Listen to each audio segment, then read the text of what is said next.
আসল ঘরে খাম নাই, ঢেকি নাই, ঢেকির ঘরে খাম। এই সরকারের দেখছি না ভালো কোনো কাম। জোড়াতালি ভাওতাবাজি রাজনীতির দিন শেষ। এবার হবে অর্থনীতি যোদ্ধা প্রবাসীদের বাংলাদেশ। আজকে প্রবাসী বিষয়ে কিছু কথা বলবো।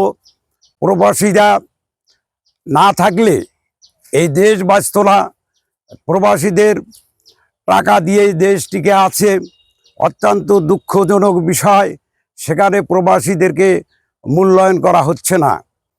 প্রবাসীরা অনেক প্রবাসী সফলতা আনতে পারে, অনেকেই লাশ হয়ে ফেরত আসে, নিজের সহায় সম্বল বিক্রি করে বিদেশে চলে যায়।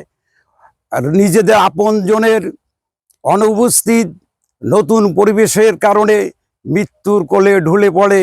প্রতিদিন জিয়া ইন্টারন্যাশনাল বিমানবন্দর দিয়ে দুই একটি লাশ আসে। আমার দাবি, এই লাশকে রাষ্ট্রীয় মর্যাদায় দাফন করতে হবে। প্রতি মাসে ভাতার ব্যবস্থা করতে হবে।